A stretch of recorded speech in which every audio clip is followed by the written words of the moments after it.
Welcome to Professor DN Maurya Shipping Paathshaala. Today I shall talk about shipping conferences. Before coming to shipping conferences, let us discuss about the shipping services. Throughout the world, shipping services can be classified in two categories. The first one we call it liner services and second one we call it tramp services. Liner services, they have the fixed route, fixed schedule and pre-declared tariff. That means all the container ships will come under the category of liner services. For example, let us say a ship is sailing from Nhava Sheva and going to Shanghai via Colombo and Singapore. So the shipping line will declare that ship will start from Nhava Sheva on every Monday. That is meaning of fixed schedule. And they will declare that this will touch port of Colombo, then port of Singapore, and then will go to Shanghai. So this is what we call it fixed route.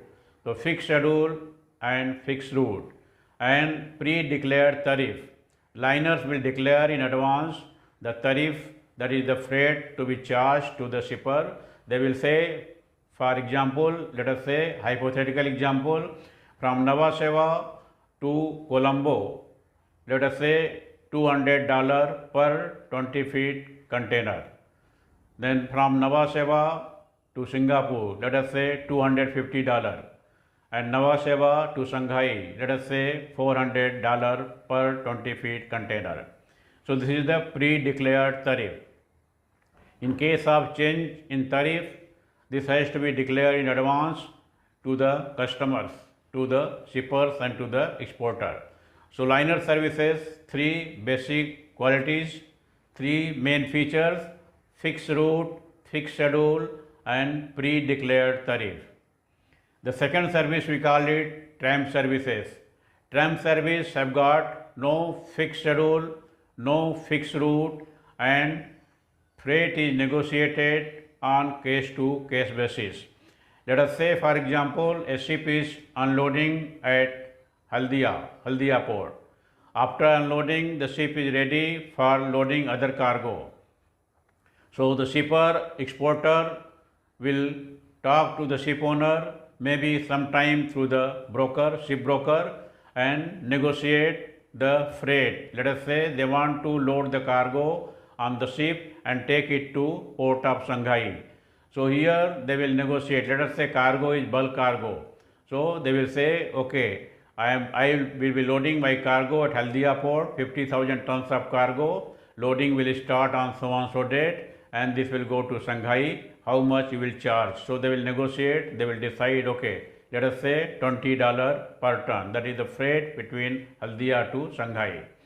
Now there is no fixed schedule. What date ship will sail, ship cannot decide. It is the shipper who has decided. Shipper or exporter will sail, will tell to the ship owner, provide the ship to me at this particular place, at this particular port, let us say Haldia port, for loading of 50,000 tons of cargo. After the cargo is loaded, then the ship will sail out. So there is no fixed schedule of sailing. Similarly, the route is not defined. The ship can start from Haldia, they can follow a route something like this, they can go through the Strait of Malacca and then can go to the Shanghai. Or ship can follow its route in different way. If the ship wants, this can go through the Strait of Sunda and then the stick route and then go to the Shanghai. Ship can take this route and let us say through the Strait of Lombok and they will go to the Shanghai. So this is purely left to the ship owner. Ship owner will charge only for moving the cargo of the fixed quantity from the load port to discharge port at particular freight rate. Now coming to the conference. The conference, shipping conference or liner conference is the association of more than two ship owners. They join together, then they make association and then they charge a common freight to the customer, to the shipper, irrespective of the performance of the vessel. So here basically to have a common freight to all the shipper, they form the association. And this type of association is definitely bad for the industry. So they will decide certain thing. Basic thing is the only the freight. Also the business condition they can decide, which will be again common to all the members. The basic 7 rules what the shipping conferences follow. First one is the rate agreement. It means the rate will be agreed by all the members and they will charge the same rate to all the shippers coming to them. So that is what called rate agreement. Common rate to all the shippers by all the members of the conference. Second is sailing schedule agreement. Sailing schedule agreement is basically to avoid the destructive competition. It means if let us say there are 3 members on one particular route.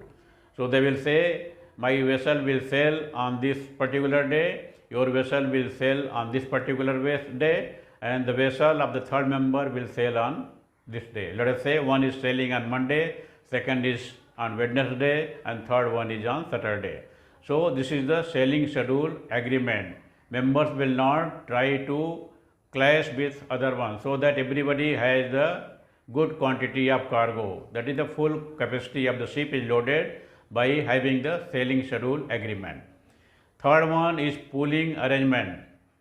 Sometimes the ships are not able to make the voyage in so many numbers of frequency, though they can have the pooling arrangement. So what they will do, they will share the traffic, cargo. It means ship can belong to one party and cargo can be marketed by all the members. This is what is happening basically in consortium, what we call it container line consortium. So this is the pooling arrangement to share the traffic or the cargo by the ship owner. Fourth one is good faith performance. Good faith performance, basically it is taken as a financial guarantee from the members and kept with the association. Members is not supposed to charge on the lower side. Otherwise, this will bring the competition. To avoid the competition, they will say you cannot charge less than this. If a member is found to charge lower than the declared tariff or the rate agreement of the conferences, then the bank guarantee given by the member will be in cash. Then fifth is external agreement to avoid competition from the non-conference line. So this is the way what they do it by having the freight war-like situation. It means in case they want to discourage the other ship owner to come and operate on this particular route, they will have the freight on the very low rate, what we call it penetration prices in general term. So this is the external arrangement, not allowing the other party to come and operate. How they can stop it? They cannot stop physically, so they stop it by reducing the freight. All the members will reduce the freight to such an value, to such an rate that the new owner cannot survive. New owner comes with the new vessel, he must have borrowed the money from the bank, he must be paying some EMI, he has made some calculation, business plan according to which he is going to charge. These people already they are established one, so they can afford to reduce the rate. They will reduce the rate to a very low value, so that the customer will come to the same conference member, they cannot go to the new operator. And the new operator having no cargo, he will have no option but to simply run away, to leave the particular route. And the last one is tying arrangement. Tying arrangement means providing the rebate to the customer who provides the regular cargo and high volume cargo to the member of the consortium. So particular shipping line, particular tramp shipping, ship owner or the liner ship owner who is a member of the consortium, who is a member of the shipping conference, will provide rebate to the shipper who loads the cargo regularly, does not go to any other party, does not go to any non-member party. So he provides the rebate. So these are the 7 basic rules in the conference applicable to all the members. Okay, by doing so, ultimately what happens? This becomes a drawback to the trade and industry. What is the drawback?